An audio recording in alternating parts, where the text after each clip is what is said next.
E é justamente sobre isso que eu quero falar com vocês, né? Sobre terminar bem. Porque começar bem, irmãos, todos começam. Você começa o ano, você até pensa, vou começar com o pé direito ou com o pé esquerdo, eu vou começar logo com os dois. Pum! Né? Começar, todo mundo começa. Mas a questão é como você termina. Todo mundo começa uma dieta, começa ou não começa? Esse ano eu vou emagrecer. Até o primeiro aniversário chegar. Esse ano eu vou vir à escola bíblica dominical. Esse ano eu vou evangelizar, esse ano eu vou me envolver nos ministérios, esse ano, e aí a gente não dá uma sequência. Então eu quero pensar com vocês justamente sobre isso aí. Põe para mim aí, por favor. A questão de terminar bem. Porque terminar bem é mais importante do que começar bem. Terminar bem é mais importante do que começar bem.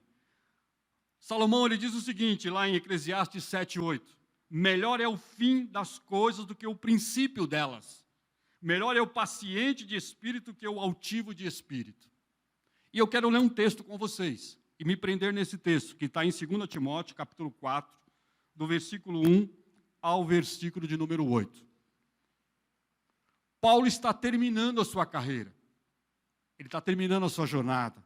Ele está terminando aquilo que foi proposto para ele.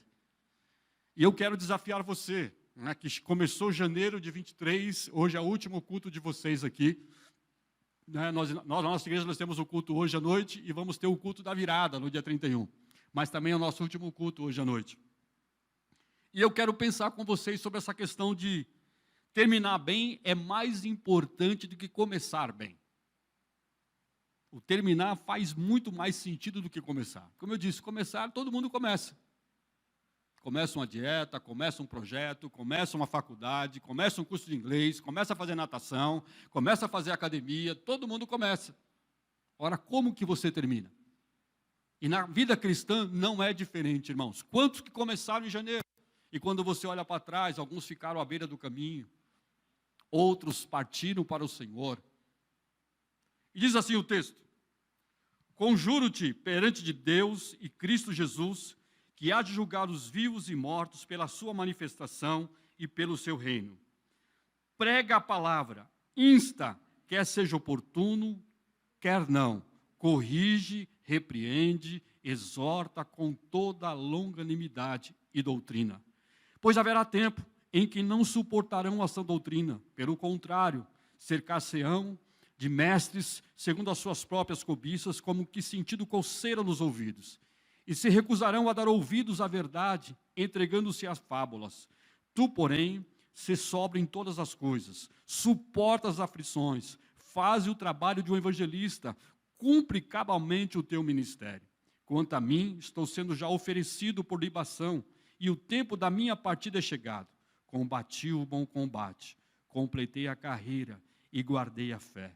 Já agora, a coroa da justiça me está guardada, a qual o Senhor, reto juiz, me dará naquele dia, e não somente a mim, mas também a todos quanto amam a sua vinda. Pai, no nome do Senhor Jesus, que nós estamos aqui nesta manhã. Obrigado, Pai, pelo privilégio de estar na tua casa, em poder te louvar, te exaltar, em poder celebrar o teu nome, em chegar nesse último culto aqui nesta igreja. Nós somos gratos ao Senhor por esse privilégio.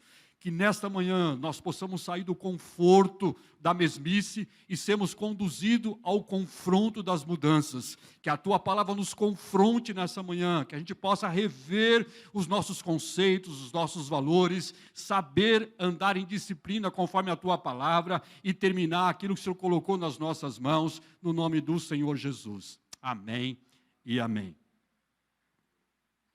Põe para mim aí, na Bíblia, a Bíblia está repleta de exemplos de pessoas que começaram bem e terminaram mal. Saul é um deles. A Bíblia está repleta, queridos, de pessoas que começaram bem e terminaram mal. Saul começou super bem. Ele profetizava. Saul sobressaía de todos os demais homens de Israel. A Bíblia diz que ele era muito bonito. Teve a unção de Samuel sobre a vida dele. Mas ele começou bem e terminou mal. Muito mal. O término de Saul. Um homem que profetizava, depois ele vai consultar espíritos malignos. Ele comete um suicídio no final da sua carreira. Segundo, começaram mal e terminaram mal. Quem começou mal e terminou mal? Acabe. Um dos piores reis que houve em Israel. Começou mal e terminou mal. Outro, começou mal e terminaram bem. Quem começou mal e terminou bem? Nós temos Moisés, começou super mal. Ele achou que ele ia conseguir fazer com as próprias mãos. Começou mal, mas terminou bem o seu ministério. Apóstolo Paulo começou mal, perseguindo os cristãos, mas terminou bem, como nós lemos aqui em 2 Timóteo, capítulo 4. Outro, quem começou bem e terminou bem? Daniel. Começa bem e termina bem. Entrou o rei, saiu o rei, e ele não perde a sua integridade. Ele não perde o seu caráter. Quando há um decreto do rei para que ninguém pudesse orar, ele não liga para aquilo, mesmo sabendo que a sua vida correria risco, né? Ele seria morto. A Bíblia diz que ele vai para a sua casa, vai na parte superior, ele não fica embaixo, ele fica na parte superior. Os seus inimigos sabiam, né, que ele não ia abrir mão disso, faz um vídeo, uma selfie, né? E está lá Daniel orando. Começa bem e termina bem. Jesus começa bem e termina bem. O texto que nós lemos aqui, queridos, traz à tona a notícia que o apóstolo Paulo estava preso pela segunda vez na cidade de Roma. Estava numa masmorra, insalubre, de onde as pessoas saíam leprosas ou para o martírio. Ele está no fim da carreira dele. E quando você lê o capítulo 4 aqui, é algo assim que choca. Ele diz, olha, todos me abandonaram, traga os pergaminhos. Ele está numa situação que ele sabe que vai ser morto. O velho apóstolo sabia que a sua hora havia chegado. Ele então resolve escrever para seu filho, na fé, Timóteo, e passar algumas recomendações finais. Eu acho isso maravilhoso. É você poder, aquela coisa, né? Se você pode minimizar a vida do seu filho, de alguém que você está discipulando, por que não? Às vezes eu ouço alguém dizer assim, não, ele que segue o caminho dele, eu passei o caminho das pedras, ele vai passar também. Não, Paulo não tem essa visão, pelo contrário, né, ele está preocupado sim, né, em tentar minimizar o sofrimento de Timóteo, por isso que ele escreve a sua carta. E eu quero justamente pensar isso com vocês. E quando a gente vê a história do apóstolo Paulo, o martírio, as dificuldades, as prisões, os açoites, os naufrágios, as dificuldades que ele passou, ele agora passa algumas recomendações para que o seu filho Timóteo pudesse também terminar bem. Porque não é fácil, irmãos. Como eu disse no início, começar é muito fácil. Difícil é você terminar bem. Em todas as áreas da nossa vida. Eu me lembro quando eu voltei para a faculdade, eu tinha 40 anos de idade. Eu tinha 40 anos. Eu falei, vou mudar a minha vida. Vou voltar a sentar num banco de universidade novamente. E a classe, o primeiro ano, as matérias são todas iguais. Tinha mais ou menos umas 120 pessoas. Né? Aí você pegava aquela molecada de 17, 18 anos, tudo gênio, né? Com a mente muito rápida. Primeira prova que eu fiz de matemática, eu tirei 2. A minha filha estava me ensinando. Mas eu falei, mas eu não vou desistir. Não vou desistir. E você pegava com a molecada de 17, 18, 19 anos, moleque, tudo rápido, né? Entendeu? E eu ali no grupo deles, eu era o tiozão. Né? O tiozão com a molecada, você imagina. Mas eu falei, eu não vou desistir. E veio um ano, segundo ano. Quando nós nos formamos, irmãos, sabe quantos tinham? De 120? 35. 35 tinha. Porque começar é fácil. E na vida cristã também não é diferente. A vida cristã requer renúncia. Requer renúncia. Requer você abrir mão de um monte de coisa. Essa historinha que a gente vê, vem para Jesus que tudo vai dar. Não dá certo não. As coisas são complicadas sim. O reino de Deus a porta é estreita. Não é fácil. Esse evangelho tem se pregado dessa hipergraça que tem aí, não é assim que funciona, não é assim que a banda toque. Quem quiser vir após mim, negue-se a si mesmo, toma a sua cruz e siga-me. Não é fácil ser cristão. Você está no trânsito, O motoqueiro te fecha e você não pode mostrar o dedinho no meio para ele. Você tem que estender a mão e falar, Deus te abençoe. É difícil. É muito difícil, irmãos. Não é fácil. Então, esse terminar a vida cristã, a carreira cristã, a vida com Deus, é processual e é difícil, mas não é impossível. E é justamente isso que o apóstolo Paulo aqui está passando para Timóteo. Olha que interessante. Eu te exorto, olha o versículo 1. Está comigo aí? Põe aí para mim. Olha a exortação. Eu te exorto na presença de Deus e de Cristo Jesus, que há de julgar os vivos e os mortos pela sua vinda e pelo seu reino. Olha o que Paulo está dizendo. O que quer dizer exortação? Põe para mim aí. Exortação é conselho, aviso, com o intuito de advertir, de chamar a atenção, de avisar. Estamos vivendo uma geração agora mimizenta, você não pode exortar. Já viu isso, irmão? Você não pode chamar mais atenção. Vai ter que fazer terapia. Crente mimizento também, que o pastor não pode trazer uma palavra de exortação, de confronto, dizer você está errado, a Bíblia não ensina assim.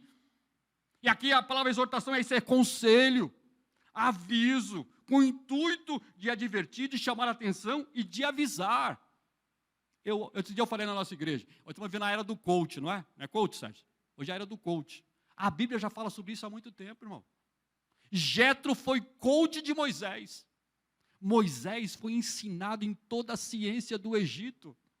E o sogro disse para ele assim, posso te dar um conselho? Ele poderia, na soberba dele, quem é você? Você é cuidador de ovelha, rapaz. Eu fui criado no Egito. Eu fui ensinado em Harvard. E ele aceita o conselho do sogro. O sogro diz, cara, você tem muitas tarefas, divide isso, reparte. Coach, aviso. O que acontece hoje é que as pessoas não querem mais receber conselhos, e a Bíblia diz que na multidão de conselhos há sabedoria. Temos que advertir, temos que corrigir, temos que orientar, temos que exortar. E Paulo está dizendo para Timóteo, eu te exorto na presença de Deus e de Cristo Jesus, que há de julgar os vivos e os mortos pela sua vida e pelo seu reino. Há uma exortação de Paulo para Timóteo. Paulo já é um homem experiente, tarimbado, ele poderia dizer, olha, segue o jogo aí, filho, eu sei, já cumpri o meu ministério, já falei para você o que tinha para falar, mas ele está preocupado, então não desista, você que está aqui, você que é pai, você que é mãe, você que é avô, continue ensinando, exortando, entendeu? Continue falando. Mas eu falava para minha mãe assim, de novo, ela falava, de novo, até se aprender. De novo. É uma geração que a gente não quer ensinar os nossos filhos, não quer persistir, vai falando, já é a milésima vez que eu vou falar. Vai exortar, vai corrigir, e temos que ser assim. Então, a preocupação de Paulo em exortar o seu filho Timóteo na fé. Ele está preocupado, porque se ele não exortar, se ele não corrigir, se ele não orientar, Timóteo não vai conseguir terminar a carreira dele. E a palavra de Deus, irmãos, ela nos corrige, nos exorta, como é bom a gente ser exortado, ser corrigido. Eu tenho falado lá na nossa igreja, aos jovens que estão aqui, né, os adolescentes, você acha que seu pai é ruim? Levanta a mão aí. Acha? Pode levantar, ele não está vendo. Aí da galeria, meu pai é chato, meu pai é ruim, deixa um dia que você tiver um chefe, você vai ver o quanto que o chefe, aí você vai sentir na pele. Entendeu? Você vai sentir na pele, quer ter um chefe. E no mundo corporativo hoje, irmãos, é isso aí. Eu sempre digo lá na igreja, se você não fizer, você vai entrar com a bunda, eles vão entrar com o pé. É simples assim, a banda toca desse jeito. É desse jeito que a banda toca, filho. É simples, simples, simples. Então, a exortação dos pais, a preocupação dos pais com a sua vida é muito importante, porque os pais já viveram. Parece que os pais, quando a gente é filho, você fala assim, parece que a minha mãe, ela sabe de antemão o que vai acontecer. Sabe sim, porque eles já viveram. Já viveram isso. Eu vi que tem bastante adolescentes aqui. Eu fiz essa oração domingo passado lá na nossa igreja. Antes de eu continuar aqui, fica de pé aí, os jovens adolescentes comigo. Fica de pé aí, para eu conhecer vocês. Fica aí, fica de pé, fica aí. Cadê o pessoal aí do despertar? Despertar. Fiquem em pé aí, vocês. Todos aí fiquem em pé comigo.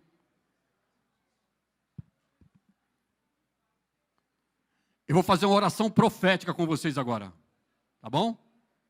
Levanta a sua mão aí, bem alto. Levanta aí. Diz assim, Deus, fala alto, Deus, quando eu me casar, eu quero que os meus filhos me tratem da mesma forma que eu trago os meus pais. Receba, é de Deus isso aí na sua vida. Então você não casou ainda, tem esperança, não é? Tem esperança. Então, se seu pai está te exortando, está te corrigindo, é porque ele quer o seu bem. E é verdade, irmãos. A gente vive isso. Quando a mãe fala assim, meu filho, toma cuidado com essa menina, olha só, olha como ela trata os pais dela, olha como que ela é, olha como que é o quarto dela, entendeu? É assim que funciona, irmãos. É verdade, os pais têm cheiro. Eu lembro que a minha irmã namorava um rapaz, e minha mãe não ia com a cara dele de jeito nenhum. Ele tinha até nome de crente, bíblico, mas faro de mãe. Está entendendo? E batata. E é verdade. Então, os pais não desistam de exortar, de corrigir, de ensinar. Mas vamos para o nosso texto aqui. Primeira coisa que Paulo diz para Timóteo. Qual a primeira coisa que Paulo diz para Timóteo? Põe aí para mim. O que ele diz?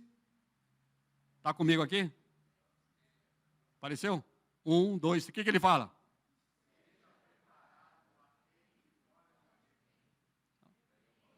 Sim. Lá em cima primeiro, o que ele fala para Timóteo? Pregue a palavra. Olha o que diz o texto. Pregue a palavra. Esteja preparado a tempo e fora de tempo. Repreenda, corrija, exorta com toda a paciência e doutrina. Timóteo, pregue a palavra. Essa exortação. Você quer terminar bem? Pregue a palavra. Não se furte de pregar a palavra. Não se furte. Esses dias atrás, um irmão na nossa igreja, a filha queria ir num show lá no Allianz Parque. Eu achei sensacional o que ele falou. Ele falou, você quer ir? Você vai. Você não tem a minha bênção. E eu não vou te levar. Você não tem a minha bênção. E a palavra de Deus, aí ele citou a palavra. Deus diz lá em Efésios capítulo 6. Vós, filhos, sede obedientes aos vossos pais, né? Que esse é o primeiro mandamento com promessa. Ele falou assim, pastor, quando eu falei isso para minha filha, ela tremeu igual vara verde. E não foi. Não tem a minha bênção. Então pregue a palavra, irmãos. A tempo e fora de tempo. Quer eles ouçam, quer deixa de ouvir. Por que nós temos que pegar a palavra? Quando eu fizer assim, você muda para mim? Então tá bom. Por quê, irmãos? Tem um delay aí? Tem. Por quê? Olha o que Lutero disse. A Bíblia não é antiga e nem moderna. Ela é eterna. A Bíblia não é antiga e nem moderna. Ela é eterna. O que nós temos feito hoje é que nós estamos deixando a Bíblia de lado. A Bíblia de lado. Eu sou da época da caixinha de promessa. Alguém aqui é tão dinossauro assim como eu? Era uma caixinha que tinha vários versículos bíblicos. E enquanto aquilo era importante, você não saía de casa sem pegar aquele versículo bíblico. Né? E aquilo é importante para as nossas vidas. A gente vai deixando esses princípios da palavra de Deus sobre e por isso que Paulo está pregando, Timóteo, prega a palavra, a tempo e fora de tempo, que eles ouçam, que deixam de ouvir. Prega a palavra de Deus. Eu ainda era jovem quando eu vi um dos pastores, ele está vivo ainda, chamado Napoleão Falcão. E ele esteve na nossa igreja na época, no período que ele esteve lá no congresso, eu trabalhei reproduzindo as fitas cassete dele. Eu acho que a molecada nem sabe como é que ele chama. Henrique, sabe o que é fita cassete? Mais ou menos, nem sabe o que é fita cassete. Né? E ele estava pregando no congresso, e eu trabalhei com ele para reproduzir as fitas cassete dele. Né? Tinha um reprodutor de fita cassete que você conseguia reproduzir 2 fitas ao mesmo tempo. Eu tinha meus 22 anos de idade, então isso tem 35 anos já, né? E eu me lembro de uma frase que ele falou que eu nunca mais esqueci. Ele diz assim, o Espírito de Deus glorifica a Deus pela palavra. Ele falou assim, eu não estou preocupado se você vai dar glória a Deus, aleluia e amém. Eu estou pregando a palavra de Deus. E automaticamente Deus está sendo glorificado pela sua palavra. Então pregue a palavra, irmãos. Pregue a palavra. Você vai disciplinar o seu filho, chama ele, lê o texto bíblico com ele, diz a palavra de Deus diz assim. Ela orienta dessa forma. É que nós não temos feito uso da palavra de Deus como devíamos fazer. E nós temos negligenciado isso. Então, pregue a palavra. A nossa pregação, ela tem que produzir discípulos e não fãs. A nossa pregação tem que produzir discípulos. Quando você prega a palavra de Deus, você não está discipulando, não está produzindo fãs, e sim discípulos de Jesus. Discípulos de Jesus. Essa semana eu estava pensando, né, quando Eliseu está caminhando com Elias, e ele percebe, ele sabe, a notícia vaza que Elias ia ser tomado a qualquer momento. E aí Elias fala assim, fica aqui que eu vou para além do Jordão. Ele diz, não, aonde você for, eu estou no seu vácuo. Eu estou no seu cangote. Aí Elias fala assim, pede o que você quiser. E eu achei isso aqui sensacional, irmãos, porque ele não pediu para ser igual a Elias. Ele não pediu. Hoje as pessoas querem que o outro seja igual a você. Fãs. Ele diz assim, eu quero porção dobrada do teu Espírito sobre a minha vida. Elias falou assim, você pediu uma coisa difícil, hein, rapaz? Eu não quero ser igual a você. Eu quero o que você tem duplicadamente na minha vida. Aleluia. Que os seus filhos podem dizer assim, eu quero ter um casamento 2 vezes melhor que o seu, mãe. 2 vezes melhor que o seu, meu pai. Eu quero ter um casamento 2 vezes melhor que o seu. É isso, irmãos. Não fãs, mas discípulos. Jesus falou assim, vocês farão coisas maiores do que eu fiz. Isso que a palavra de Deus produz. Hoje é uma questão de likes, de não sei o que lá mais. Não, queridão. Que a palavra de Deus possa gerar em nós isso. Terceira coisa que nós aprendemos aqui. Eles não suportarão a sã doutrina. Olha o que Paulo está dizendo para Timóteo. Eles não suportarão a sã doutrina. As pessoas não querem mais ouvir a palavra de Deus, irmãos. Eu preguei há uns 4 anos atrás aqui na Avenida da Casa Grande, numa igreja ali. Quase que eu falei o nome da igreja, né? E aí, irmãos, eles cantaram. Aí, na hora que eu fui pregar, os músicos começaram a descer. Eu falei, opa, vocês vão ficar, filho. Eu ouvi vocês 1h30, agora vocês vão ter que me ouvir. Quase que eu falei igual o Zagalo, vocês vão ter que me engolir. Vocês vão ter que me ouvir. Não querem mais, não suportam mais a palavra de Deus, não suportam. Paulo está dizendo, Timóteo, nos últimos dias eles não suportarão a sã doutrina. E para terminar bem, você tem que digerir a palavra de Deus. Ela é mel, mas também ela é fogo consumidor. Ela é como espada que penetra na alma e do espírito. Ela nos confronta. Nos confronta. Esses dias eu falei para um casal da nossa igreja lá. Falei para eles, olha, tem 3 pecados que Deus não perdoa. Que a Bíblia diz que Deus não perdoa. A blasfêmia contra o Espírito Santo. A apostasia. E você não liberar o perdão. Quando eu falei não liberar o perdão, o irmão deu um pulo desse tamanho, filho. Falou assim, Deus não perdoa. Se você não liberar o perdão, se você não perdoar... Não, pastor, eu falei, não, está aqui, Está aí, aqui em Mateus capítulo 6. Se você não perdoar, você também não recebe o perdão de Deus. É o que a palavra de Deus diz. Mas às vezes nós não queremos ouvir. Temos comichões nos nossos ouvidos, nós não queremos ouvir sobre isso. E é difícil, não é? Você tem que perdoar. O ofendido perdoar o ofensor não é difícil, irmãos? Quando você é o ofendido, quando alguém te ofendeu e você tem que liberar o perdão para aquela pessoa, é fácil isso? É muito difícil, muito difícil. Mas você faz isso porque a palavra de Deus, ela manda fazer assim. Colossenses 3:13, perdoai-vos mutuamente. Não é um sentimento. Perdão não é um sentimento, irmãos. As pessoas não querem ouvir isso. Perdão não é, quando eu sentir vontade eu vou perdoar. Você nunca vai sentir vontade de perdoar, irmão. Nunca vai sentir. Senhor, mesmo que a tua palavra, mesmo que eu não tenha sentido vontade, mesmo que isso não está no meu coração, eu não quero perdoar, não quero liberar o perdão, mas a tua palavra diz que eu tenho que fazer isso, eu vou liberar mesmo sem querer, mesmo sem vontade. É isso que a palavra de Deus nos orienta. E isso é difícil de digerir. É difícil, é muito difícil, irmãos. Muito difícil. Nós não somos diplomatas, mas profetas. Nossa mensagem não é um acordo, mas um ultimato. Hoje nós queremos trazer a mensagem de diplomatas, queremos ser diplomatas. Nós não chamamos mais pecado de pecado. Nós não queremos mais chamar pecado de pecado, irmãos. Não, ele está com um problema. Não, irmão, você não está com problema, você está em pecado. Isso não é problema, isso é pecado. A gente quer ser diplomata. A gente quer ser politicamente correto. A gente quer ficar em cima, queremos estar bem com um e com o outro. É assim que a gente quer agir muitas vezes. E nós não somos diplomatas em relação à palavra de Deus. Não somos. Nós temos que falar o que a palavra de Deus diz. Isso doa a quem doer. E a gente tem essa dificuldade muitas vezes. Nós queremos fazer o meio de campo.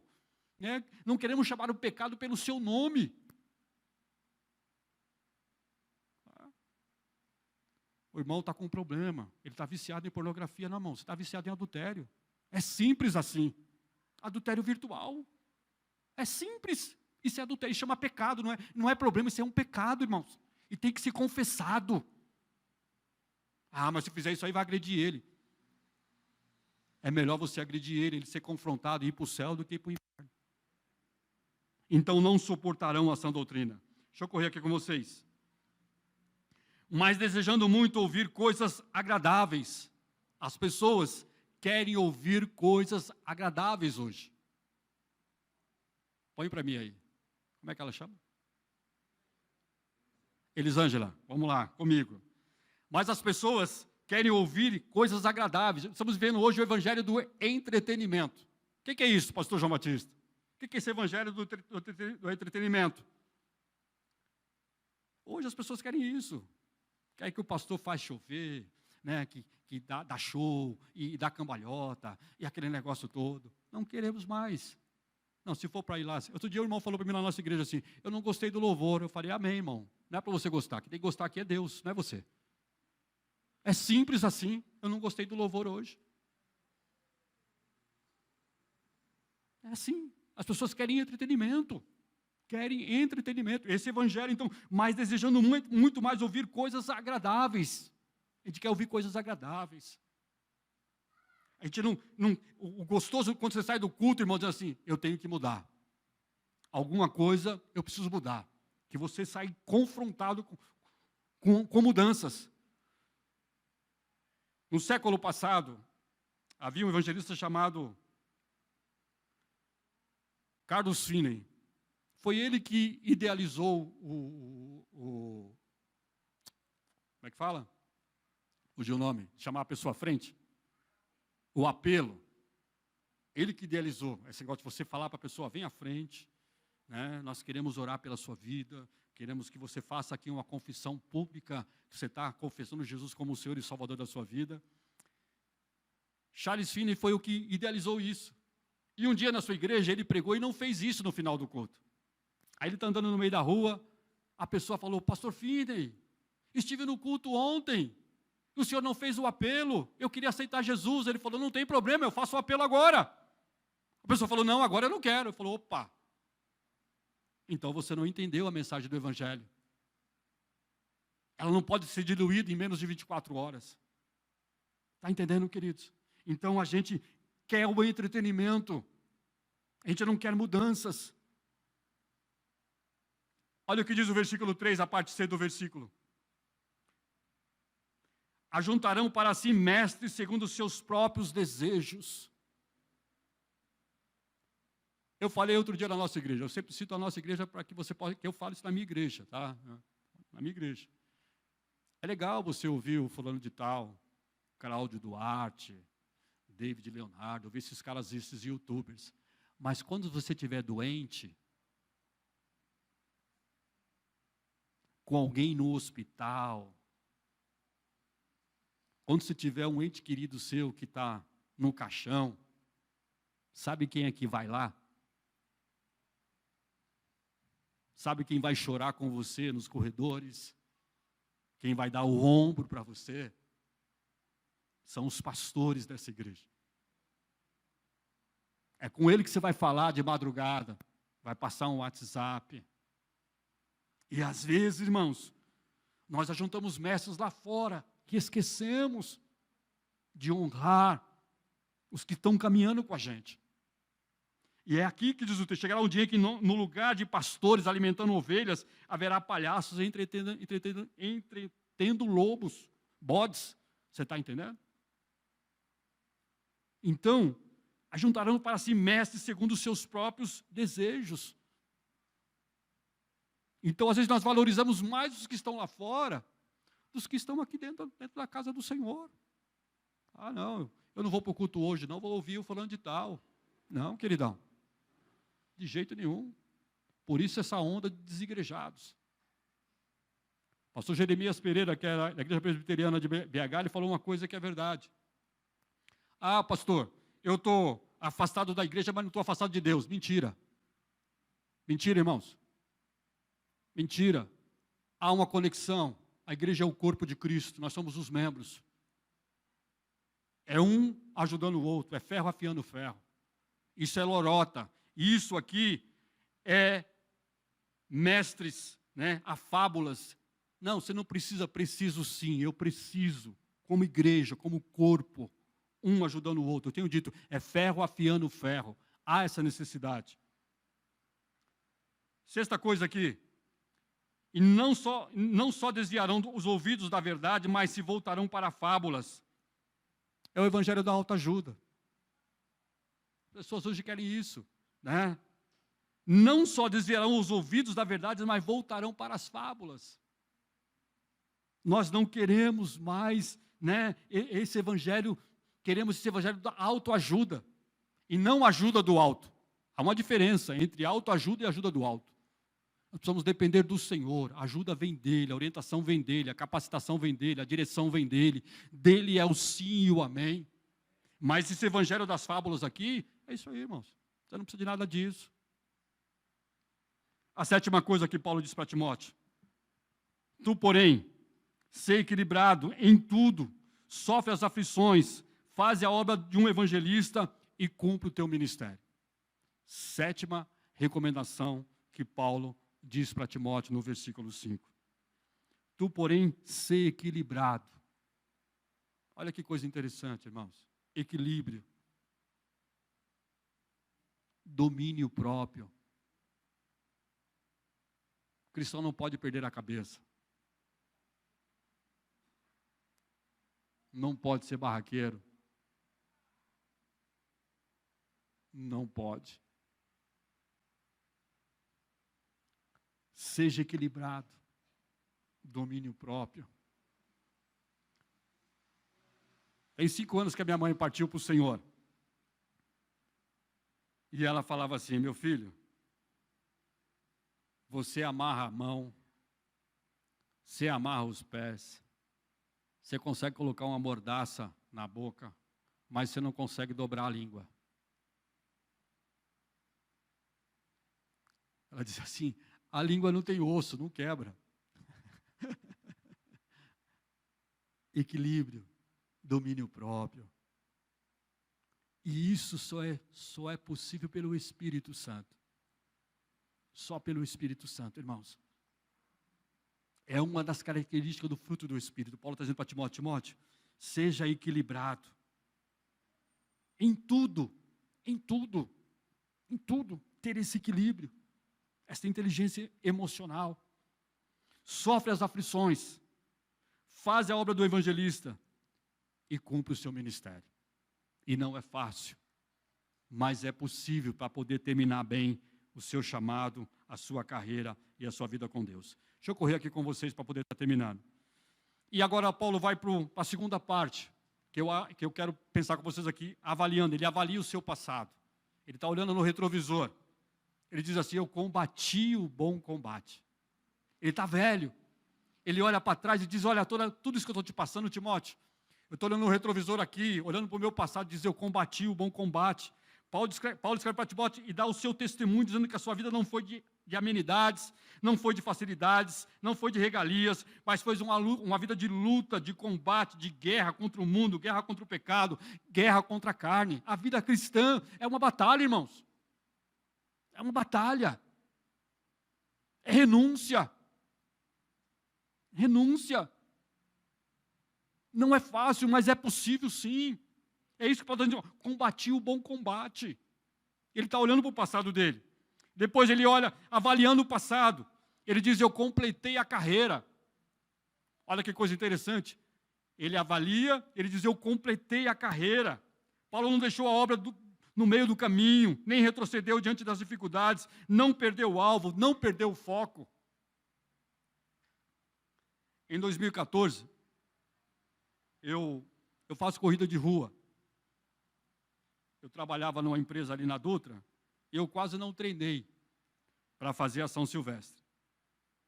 E aí, a Lídia falou, você não vai conseguir, você não treinou. Quando eu cheguei no Lago São Francisco, né, que você está lá na parte de cima, que você olha a Brigadeiro assim, você fala, azedou o pé do frango. Aí começou a me dar uma cãibra. E aí eu falei, não, eu vou de qualquer jeito. Aí eu falei, eu tenho que chegar pelo menos até o viaduto 13 de maio, que é a metade ali da Brigadeiro. E aí eu estou um calor, né, e doendo, eu falei, não vou aguentar. Aí do meu lado, tinha um personal junto com a menina, que estava junto com ela, os dois correndo. E ele falou para ela assim, a dor é passageira, a glória é eterna. Eu falei, essa chave é para mim. Peguei, é de Deus isso.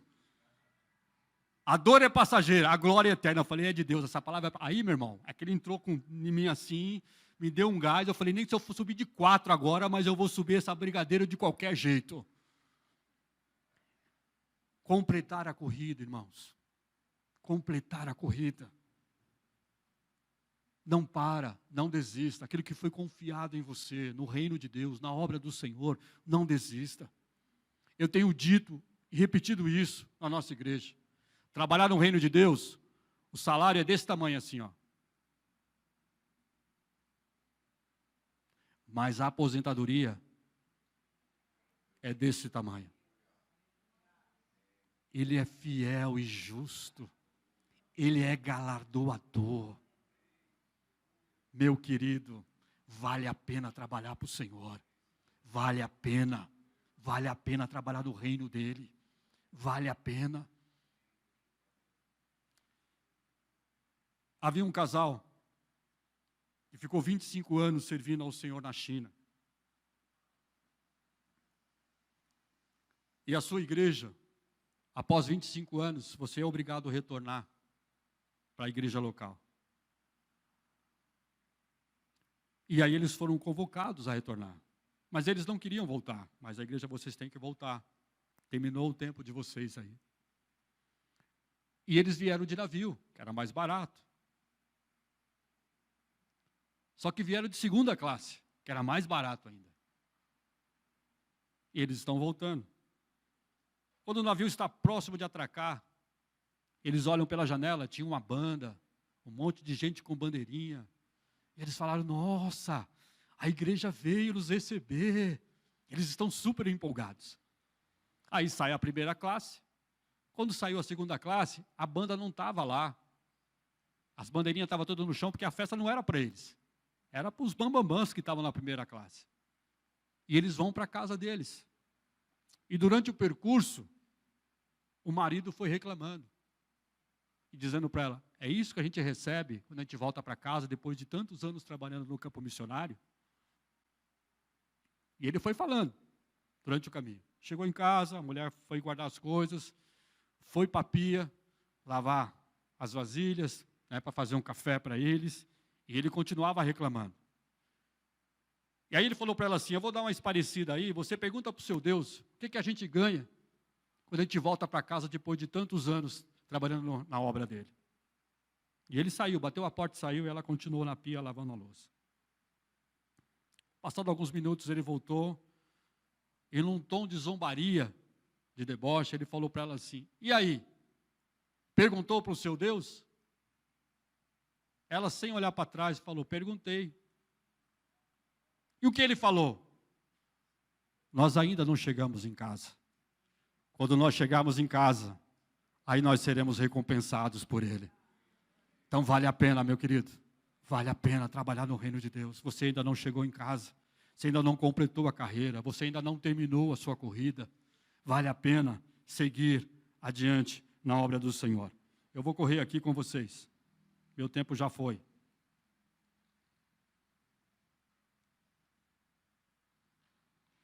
Vai para o slide 21 para mim, Elisângela, por favor.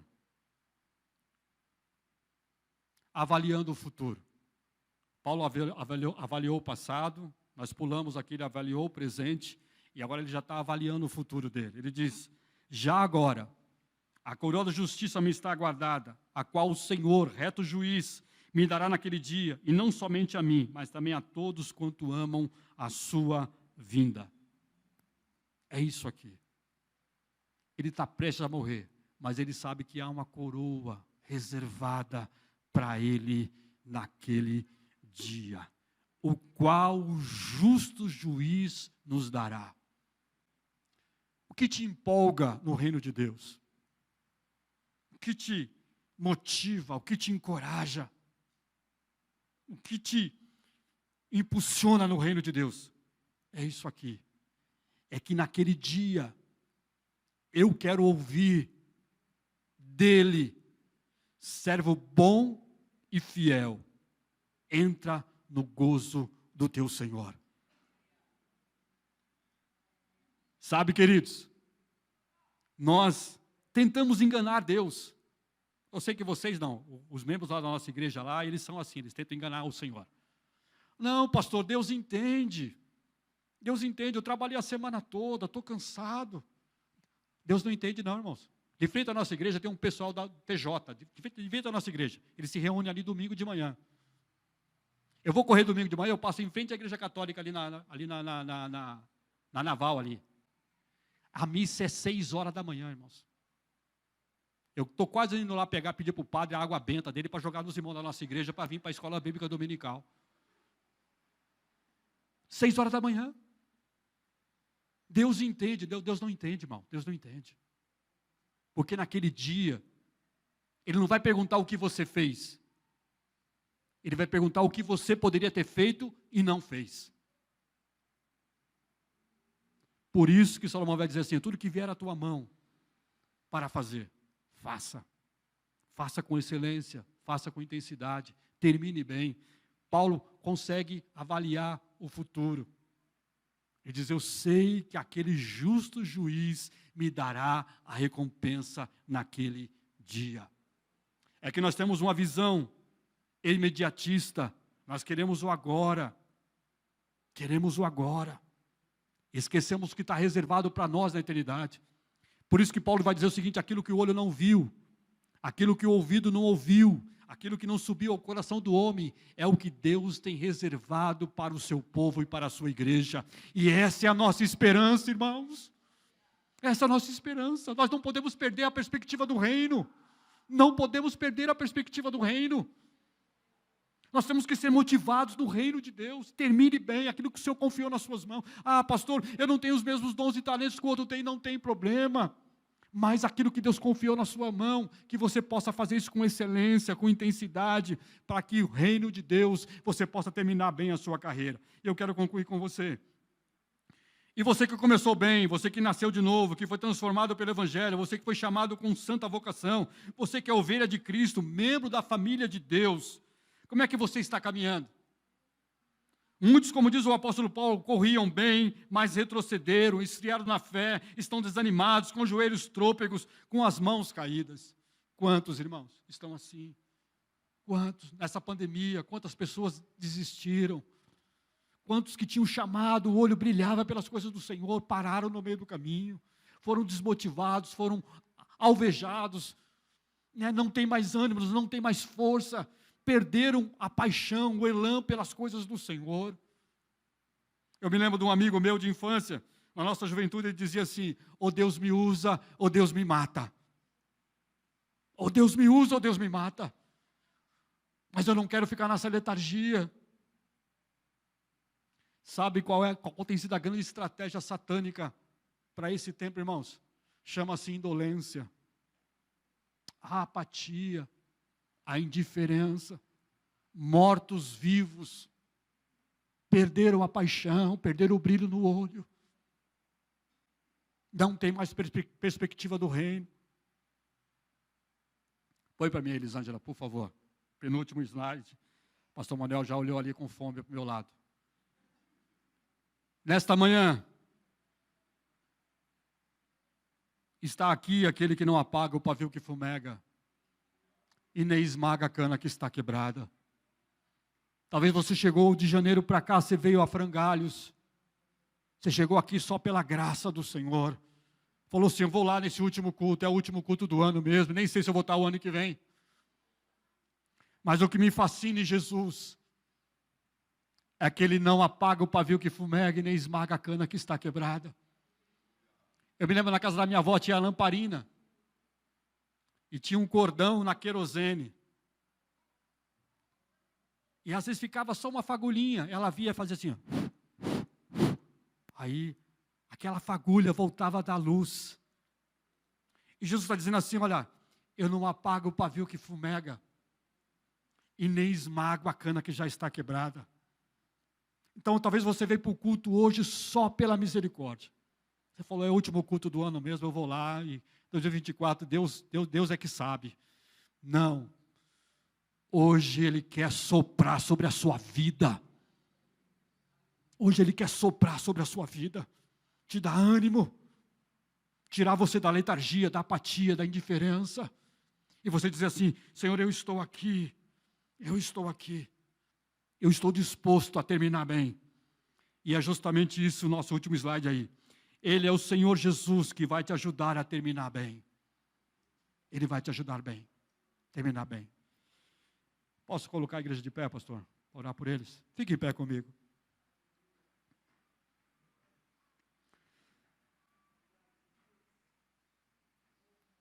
Ele é aquele que não apaga o pavio que fumega e nem esmaga a cana que está quebrada.